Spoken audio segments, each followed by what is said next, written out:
En el curso de Historia del Perú vamos a ver acerca de la prosperidad falaz, pero relacionado a los gobiernos de Ramón Castilla y Echenique. La clase anterior hemos visto muy específicamente las propiedades que poseía el guano, las formas de cómo explotar el guano y qué se hizo con ese dinero producto de la explotación del guano, cómo se malgastó.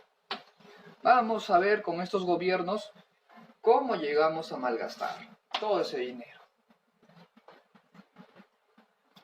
Vamos primero a situarnos en el contexto internacional. ¿Qué pasaba en el mundo entre esos años? A ver, en el siglo XIX, entre los años de 1845 al 70, ¿ya?, en Europa se estaba dando el imperialismo británico, ¿ya? En Europa se estaba asentando, como se dice, una especie de alianza entre España, Alemania, Rusia, la Confederación Germánica. Se estaba asentando las bases para una futura paz armada, que es un enfrentamiento más que todo ideológico, es un enfrentamiento político entre los países de Europa. Y a nivel mundial se estaba consolidando la primera revolución industrial. En 1860, en Estados Unidos llega a ser presidente Abraham Lincoln. Y en el 62, Francia envía una expedición a México. Todo esto ocurría en el contexto internacional. Ahora, regresamos al Perú. ¿Qué ocurría en el Perú en el siglo XIX? En los años 1845 al 62. ¿Qué ocurría? Los países de América del Sur tenían una república. En el caso peruano, estábamos pasando por una falsa prosperidad. Nos encontrábamos en plena prosperidad falaz. En 1845, Ramón Castilla es elegido presidente.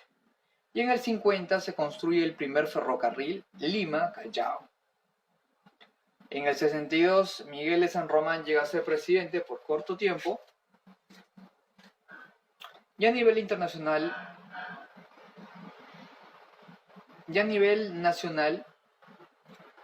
se construye se crea una constitución política de tendencia moderada. Y fue vigente, o sea, esta constitución se siguió utilizando hasta 1920. Todo esto ocurrió a nivel nacional. Ahora vamos a la parte que nos interesa. Los gobiernos, tanto de Ramón Castilla como de Echenique. ¿Qué hicieron? ¿Qué no hicieron? Pros y contras. Primer gobierno de Ramón Castilla. A ver, no olvidemos que tuvo dos periodos, en el 45 y en el 66. El objetivo de Ramón Castilla era poner orden en el país. Lo logró hacer a medias.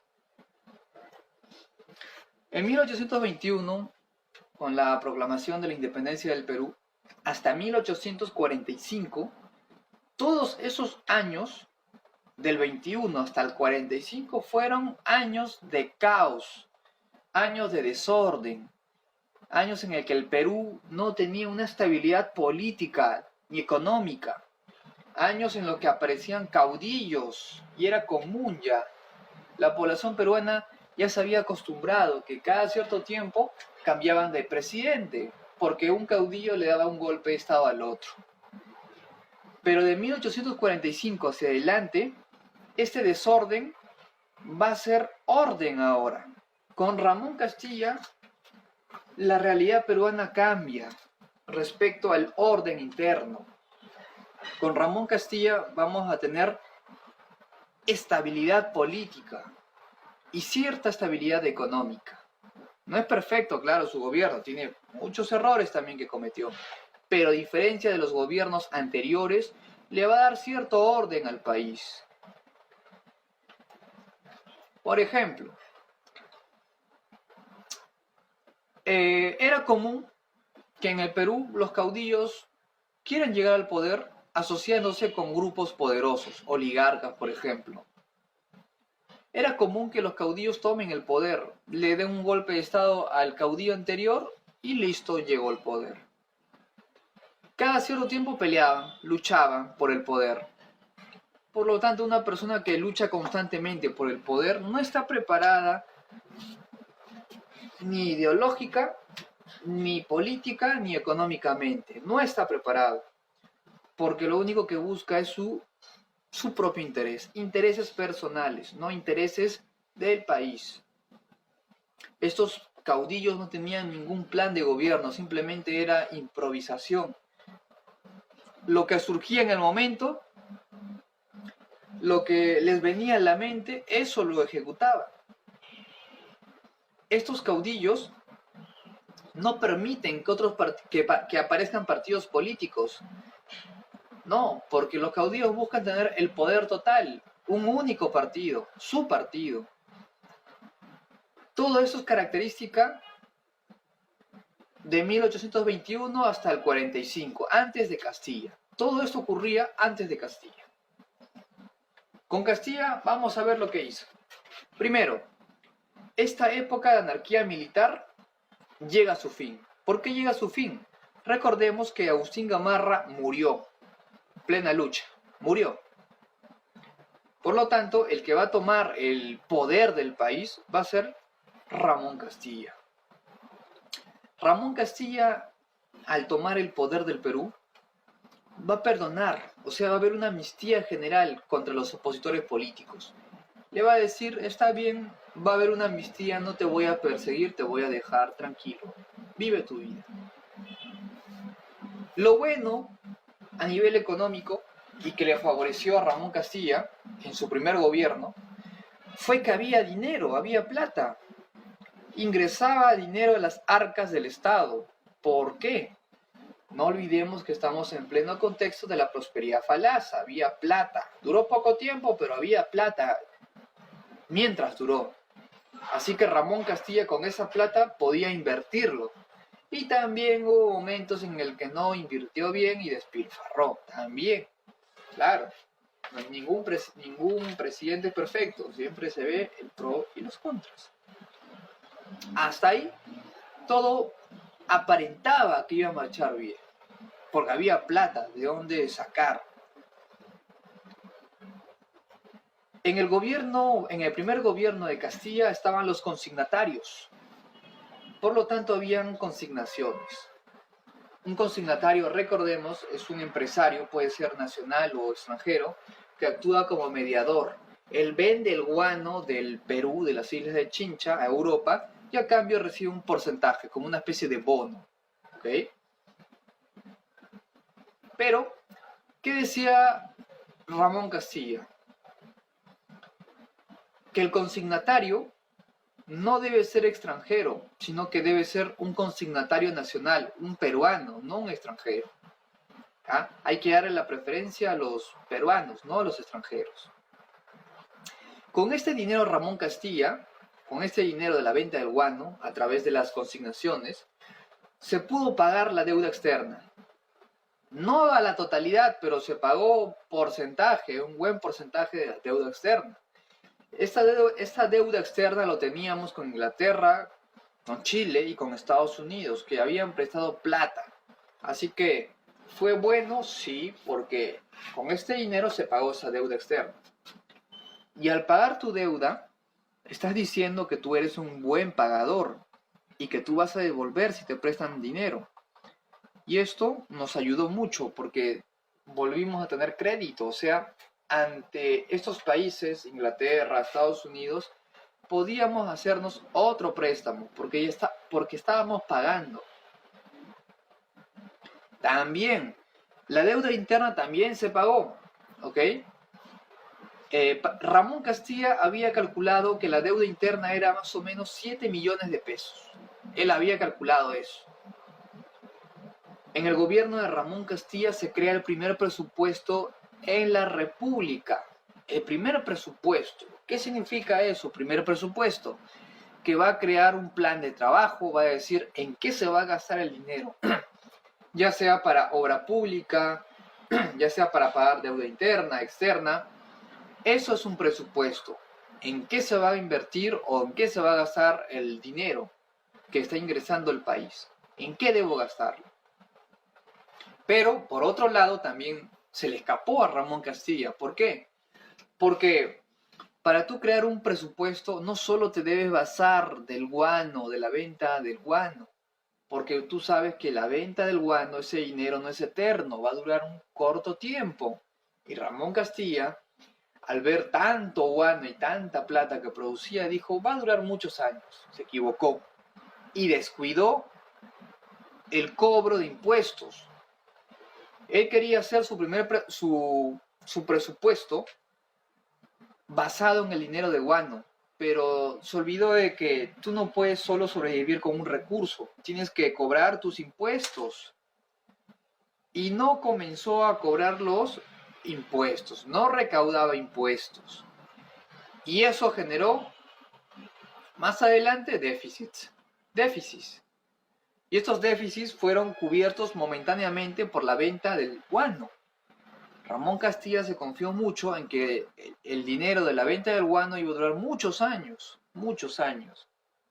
y no acertó, porque ese dinero duró unos cuantos años, muy cortos. Se acabó el guano. Por otro lado, tenemos a los famosos chinos culíes, que fueron traídos en el primer gobierno de Ramón Castilla. ¿Por qué?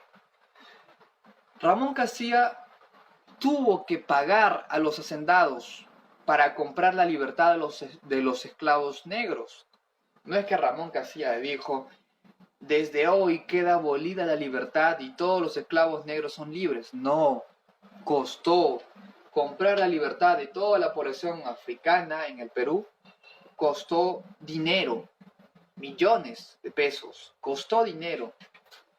La abolición de la esclavitud no se refiere a que los esclavos iban a ser libres y el Perú no tenía que pagar nada, no. El Perú tuvo que comprar la libertad de los esclavos negros. Esta abolición más que todo va en la parte de derechos, pero los esclavos seguían siendo propiedad de los hacendados, ¿ok? De los criollos. Por lo tanto, Ramón Castilla tuvo que desembolsar una cantidad de dinero, producto de la venta del guano, en comprar la libertad de los esclavos negros. ¿Pero qué tiene que ver los esclavos negros con los chinos culíes? Tiene que ver mucho. ¿Por qué? Al abolir la esclavitud, ya no había población africana que trabaje para los hacendados, que trabaje las tierras. Si tú querías que trabaje las tierras, tenías que pagarle, porque ya tenían derechos. Comenzaron a ganar derechos. Así que había falta de mano de obra. ¿Ok? ¿Y de dónde saco más trabajadores? Si la población indígena tiene derechos y se le paga, y el esclavo también, ahora se le paga. Tengo que buscar población, personas, no importa en cualquier parte del mundo, que pueda explotar. Así que el gobierno permitió que se trajeran de China los famosos chinos culíes, que fueron traídos con engaños. Se les dijo que se les iba a pagar cierta cantidad de dinero, se les dijo que iban a tener ciertos beneficios. Y estos chinos culíes tuvieron que aceptar. ¿Por qué? Porque China pasaba por una grave crisis económica, hambruna, hambre pasaron. Así que los chinos decían, no me queda de otra, tengo que migrar. Pero fueron traídos con engaños. Y cuando los chinos culíes llegan al puerto del Callao y ya se establecen aquí, se dan cuenta que no era como le dijeron, que no eran personas libres. Prácticamente los chinos culíes eran considerados como esclavos. ¿Cómo te das cuenta? Mira la imagen y observa en sus tobillos. ¿Qué tienen? Grilletes. Grilletes para que no se escapen. O sea, los chinos culíes fueron traídos como trabajadores libres, con un sueldo y con beneficios, y al final los explotaron. Fue viveza de los hacendados y el gobierno peruano hizo muy poco para abolir esto, para permitir la explotación. En lo que es la defensa nacional, el pensamiento del Perú de este entonces era, si un chileno tiene un barco, el Perú debe tener dos. ¿Para qué? ¿Por qué dos? Porque si tenemos uno, tenemos la desventaja de poder perder. Si tenemos dos barcos, tenemos una gran ventaja, porque si un barco chileno ataca a un barco peruano, el otro también ataca, y dos contra uno hay la ventaja de superioridad.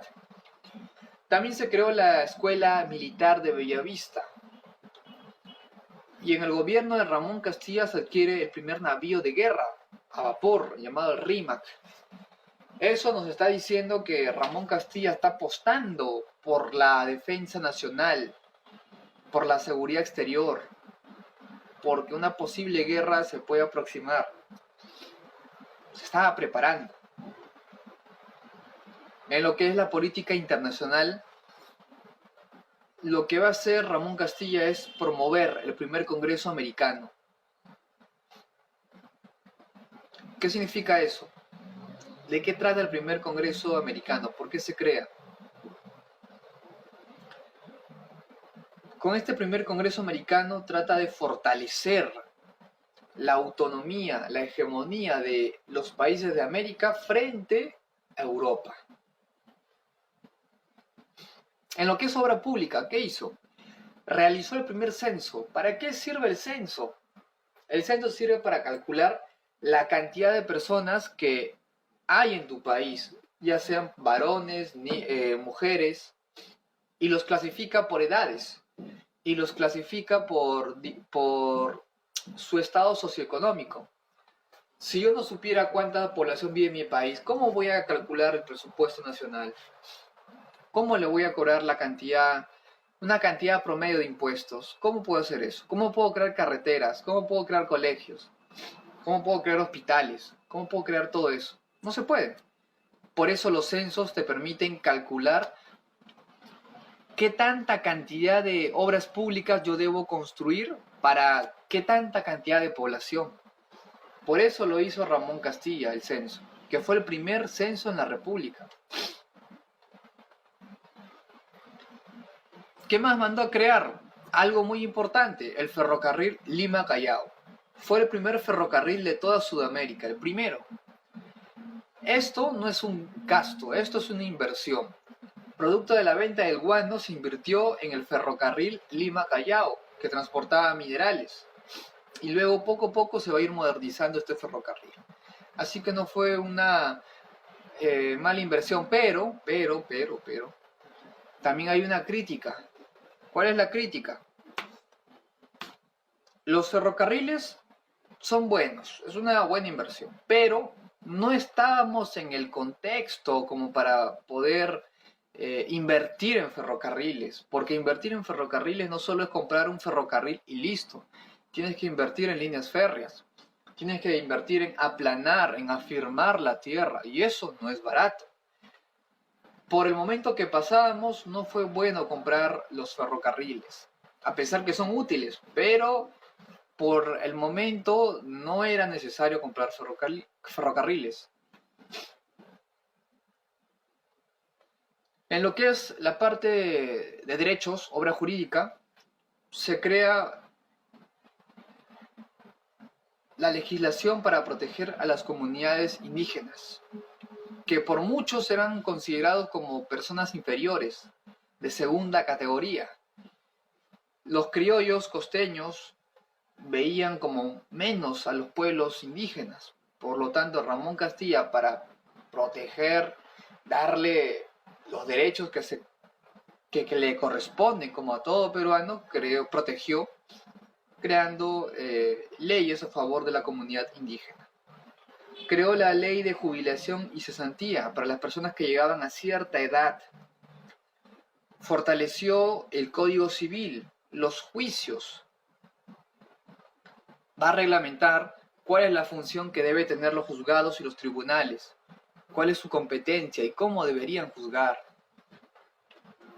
En esa parte sí hubo un cambio, que por gobiernos anteriores no fue regularizado, no fue implementado, no fue mejorado. Al acabar el gobierno de Castilla, tenemos el gobierno de José Rufino Echenique, un presidente muy controversial por su gobierno. Hubieron elecciones. Echenique llega al poder porque Ramón Castilla lo apoyó. Entonces, una vez Echenique como presidente de la República, una de sus primeras medidas es firmar el Tratado Herrera da Ponte Ribeiro. ¿Con quién? Con Brasil. En el cual los peruanos van a permitir que los brasileros puedan navegar por el río Amazonas libremente. ¿Ok? Pero, ¿qué ocurre? Ocurre lo siguiente. Los peruanos van a poder navegar libremente por todo el río Amazonas. Pero a cambio, nosotros, escuchen, nosotros como país teníamos que darle territorios en la región amazónica. O sea, este acuerdo era, como se dice, negativo para el país. ¿Por qué? ¿De qué nos vale navegar todo el río Amazonas, desde Perú hasta Brasil, si es que vamos a tener que ceder territorio? Vamos a tener que dar territorio peruano a Brasil de por vida. Eso no era un acuerdo del todo justo. Así que el Tratado de Herrera da Ponte Ribeiro fue criticado. Fue criticado. Otra obra que hizo Echenique fue construir el ferrocarril Tacna-Arica. ¿Qué más hizo? Mandó a adquirir barcos de guerra. Ya teníamos el vapor Rímac, pero con Echenique adquirimos unos barcos más. Acá viene la parte negativa, la parte más, como se dice, más llamativa, en el cual los peruanos dieron el grito al cielo. ¿Por qué? Vamos a recordar. Perú, para que pueda tener suficientes recursos, tuvo que hacerse un préstamo. Varios préstamos en sí. Teníamos una deuda. Y ese dinero salió en parte de la población peruana. Una parte nos prestó o fue intermediaria a los chilenos. Otra parte prestaron los criollos peruanos. El gobierno del Perú le dijo a los criollos: estamos en plena guerra contra España. Necesitamos que nos presten dinero. Nosotros a cambio, o sea, el Perú a cambio le daba bonos. Estos bonos eran como un vale. Cuando la situación económica se normaliza en el Perú, el gobierno peruano le iba a devolver la plata que prestaron los criollos. Ese era el acuerdo, en 1821. 21, 22, 23. Entonces, en el gobierno de Echenique, muchos criollos querían cobrar los préstamos que habían hecho, que le habían dado al país. Esto se llama la ley de consolidación. Teníamos una deuda interna con los criollos, con los peruanos que prestaron dinero para la guerra de independencia. ¿El Perú le tenía que devolver? Sí. ¿Había un mecanismo para evitar falsificaciones de personas que realmente no prestaron? No, no había ningún filtro, no había ninguno. Era simplemente tu palabra y un documento firmado, que fácilmente podía ser falsificado. Recordemos, en el gobierno de Ramón Castilla, él calculó la deuda interna en 7 millones de pesos. Eso es lo que calculó aproximadamente Ramón Castilla. Ramón Castilla decía, la deuda interna es de 7 millones, 8 millones, exagerando, no más. Pero en el gobierno de Echenique, según el cálculo que hizo una empresa supuestamente especializada en esto, llegó a la conclusión de que la deuda interna era de 23 millones de soles, o sea, de 7 a 23 hay como 16 millones de más. Y es una gran diferencia, es más del doble. ¿ok? Es prácticamente el triple y un poquito más. El triple de lo que se había calculado. Por eso, al gobierno de Echenique se le considera como uno de los gobiernos más corruptos en la historia. Uno de los más corruptos, porque robó más no poder. ¿Y esa plata de dónde salía? De la venta del yuan. ¿Ok? De la venta del yuan. Así que esta ley de consolidación fue lo peor que se pudo hacer. Y acá viene lo peor. Lo peor es que después de dar este dinero, se hizo una investigación para ver la cantidad de dinero. Y se descubrió que era falso. De que realmente no eran 23 millones, eran un promedio de 8 a 9 millones de pesos, lo que realmente se debía pagar como deuda interna, y lo restante era corrupción. Era la plata que se le debía dar a los funcionarios públicos que estaban corrompidos. Y es más, hubieron muchos criollos, hubieron muchos peruanos que falsificaron los documentos, falsificaron. Decían, yo he prestado dinero al país, ¿a cuánto he prestado? Tal cantidad. Y falsificaban las firmas. Hubo también casos donde falsificaron la firma de don José de San Martín, en el cual don José de San Martín a esta persona le había firmado un documento en el cual le iba a devolver la plata cuando ya la economía en el Perú se estabilice. Hasta eso habían llegado, falsificar la firma de San Martín para cobrar. Es algo parecido a los famosos bonos, el bono universal en el Perú, en la actualidad, ¿ok? Que muchas personas cobraron y realmente no lo necesitaban. No lo necesitaban. O falsificaron también, igualito. Pero en el caso de Echenique fue más notorio la corrupción. Para el año 1854 se produce una rebelión de Domingo Elías. ¿Contra quién? Contra Echenique. ¿Por qué se produjo la rebelión? Por los escándalos de la ley de consolidación, que fue robo al país. Ramón Castilla, que había apoyado a Echenique, dijo, ¿cómo es posible? Yo apoyo a un candidato porque hay confianza en él y sale con tremenda corrupción. Así que Ramón Castilla y Domingo Elías estaban en contra de Echenique y lo querían sacar del poder. Es por eso que Ramón Castilla encabeza un movimiento que más adelante acaba en una revolución llamada la Revolución Moralizadora. Una revolución en contra de los principios y de la ética, en contra de la corrupción y a favor de la ética y a favor de la moral. ¿Qué hizo Echenique? Echenique prometió darles la libertad a los esclavos negros, pero a cambio de que los apoye. O sea, comprar su libertad.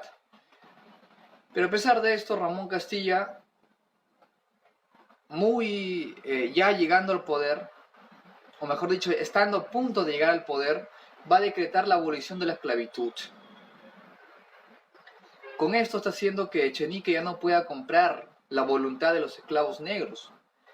Ramón Castilla, al decir voy a abolir la esclavitud, está diciendo que toda la población africana en el país es libre, va a ser libre. Claro, va a tener que pagar, claro.